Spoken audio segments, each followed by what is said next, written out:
हरे कृष्णा। सभी कृष्ण प्रेमी श्रीमद् भागवत गीता श्रवणकारी भक्तों को स्वागतम है।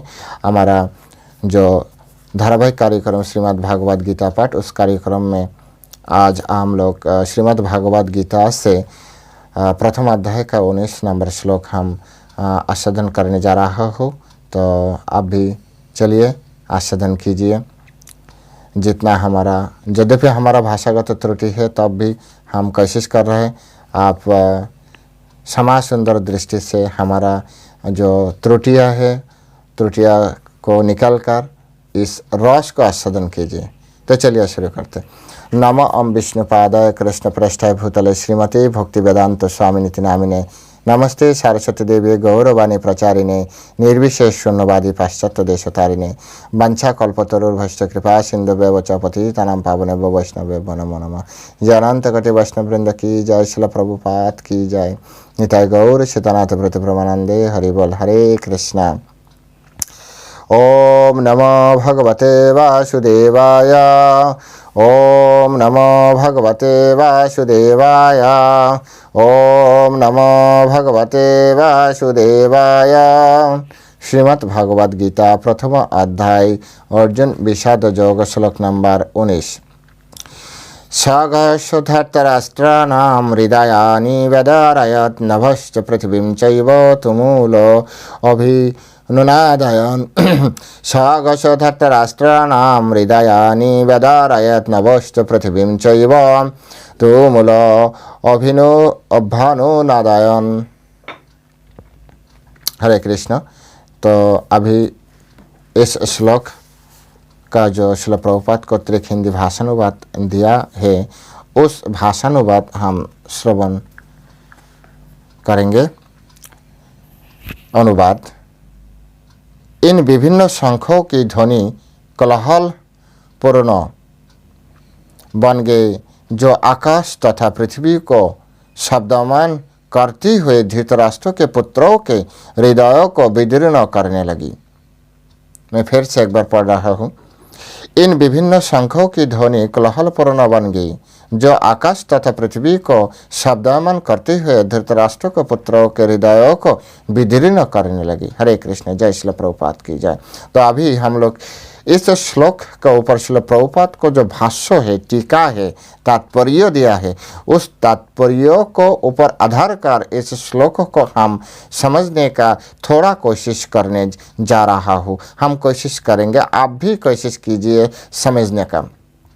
इस श्लोक में एक अच्छा बात कहा, जो धृतराष्ट्राणां हृदयानि, धृतराष्ट्राणां हृदयानि विदारयत्। इसका मतलब क्या है? जब कौरव पक्ष और पांडव पक्ष आमने सामने हो गई युद्ध करने के लिए, तब उभय पक्ष को क्या अवसर मिला? शंख निनाद करने का। शंख निनाद किस लिए करना चाहिए, किस लिए करते थे उस जमाने में? क्योंकि हम रेडी हैं युद्ध करने के लिए। तो पहले पितामह भीष्म और कौरव पक्ष में जितना भी महान महान योद्धा थे उस समय, सब ने पहले पितामह भीष्म ने शंख निनाद किया, बाद में और जो है सब शंख निनाद किया शुरू किया।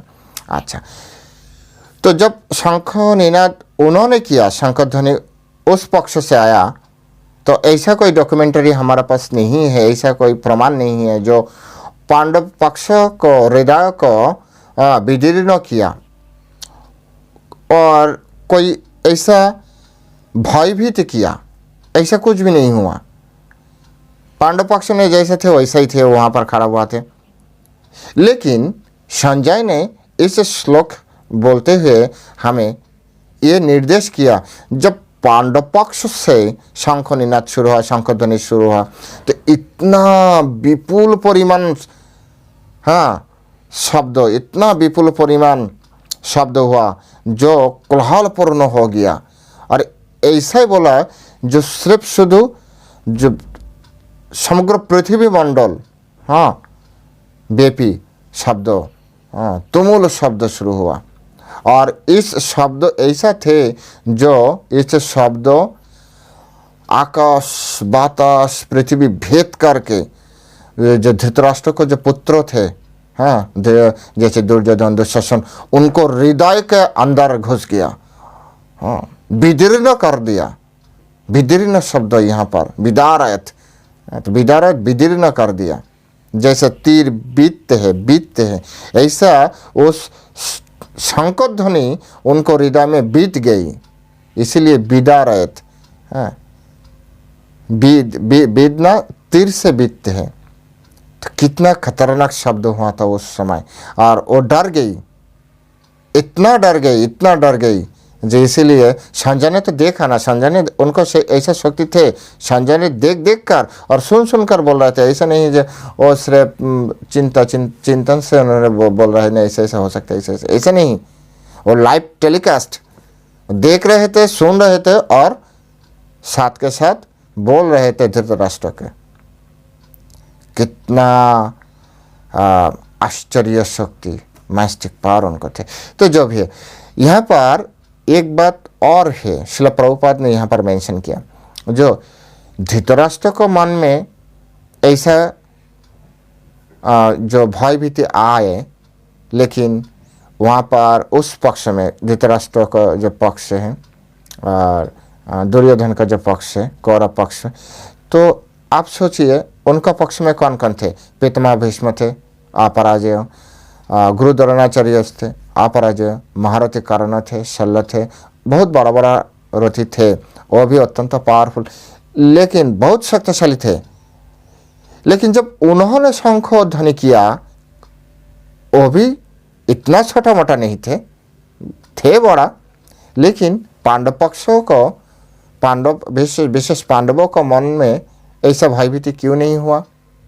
श्रील प्रभुपाद ने यहाँ पर, हाँ, मेंशन किया, क्योंकि यहाँ पर कृष्ण है, परमेश्वर भगवान श्री कृष्ण है।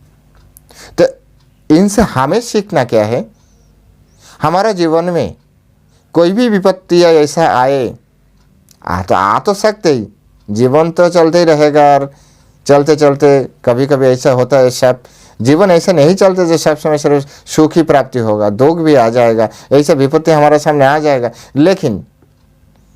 लेकिन हम कृष्णा का शरण में है तो हमें उतना भयभीत होने का कोई ज़रूरत नहीं है। इस श्लोक से हमें यही शिक्षा लेना है। हमारा जीवन में कोई भी विपत्तियां है, आप तुरंत कृष्ण का शरण में जाइए, कृष्ण के शरण में जाइए।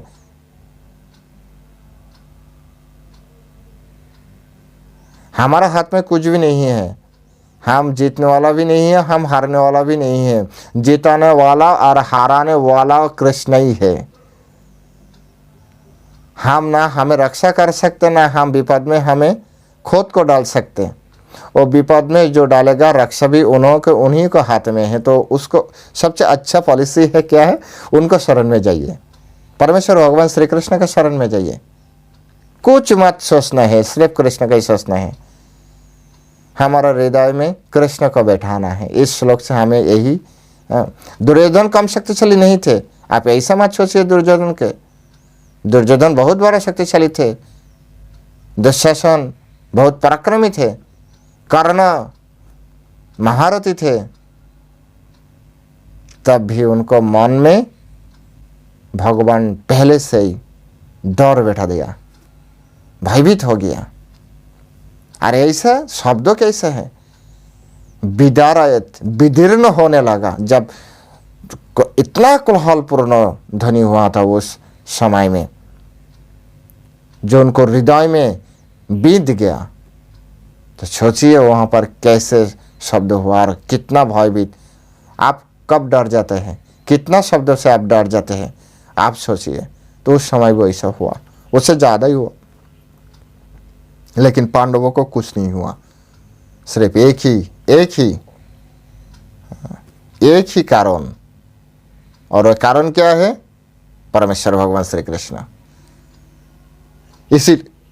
इसीलिए तो भगवत गीता गुरु परंपरा से सीखना चाहिए।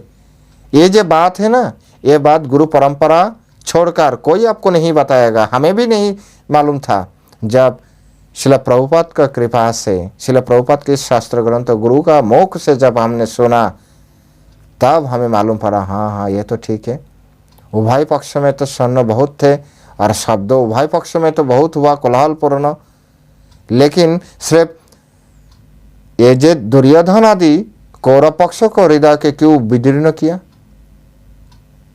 देखिए हम यहाँ पर शंख निनाद किया तो ज्यादा शब्द यहाँ पर होगा ना, दूर में होगा, यहाँ पर होगा तो दूर में जो हुए उनको हृदय विदीर्ण हो गया। हम जब शब्द किया हमारा हृदय क्यों विदीर्ण नहीं होगा। तो बात तो कुछ अलग है, कुछ ना कुछ तो हो रहा है। इसी से हमें समझना है इस पक्ष में परमेश्वर भगवान श्री कृष्ण है और श्री कृष्ण के कारण पांडव सदा सर्वदा के लिए सुरक्षित है। हरे कृष्ण, आज इतना ही है। जाते जाते सिर्फ एक ही रिक्वेस्ट क्या है, आप जो भी हो कृष्ण का शरण में चला जाइए। आप जो भी कर रहा है कृष्ण का शरणागत होकर कीजिए। सिर्फ जीवन का रक्षण के लिए, जीवन को इस भौतिक जगत में अच्छा रहने के लिए कृष्ण का शरण में चला जाइए। वो आपको लिए भी हित है, आपको परिवार के लिए भी हित है, इस समाज संसार के लिए भी हित है। और जाते जाते एक अनुरोध, यद्यपि मैंने पहले ही बोला जो मेरा भाषा हिंदी नहीं है, तब भी मैं कोशिश कर रहा हूँ। इसीलिए जो अच्छा प्रवक्ता है हिंदी में तो है, उनको तो सब लोग सुन रहे हैं। जो अभी नहीं सुन पाए तो कम से कम उनको पास से वीडियो जाने के बाद ये बात सुनकर भगवान को कृपा से, साधुगुरु वैष्णवों को कृपा से उनको मन में ऐसा कोई भाव आ जाए जो ठीक है, चलो वो तो बंगाली होकर भी हमें बोलना चाह रहा है, तो सिर्फ कम से हम तो हिंदी पढ़ सकते, तो एक बार पढ़ के तो देखिए। तो इसीलिए मेरा चेष्टा है जो आप पढ़िए, पढ़ना चाहिए, जानिए, जानना चाहिए। हरे कृष्ण। जय श्री प्रभुपाद की जय।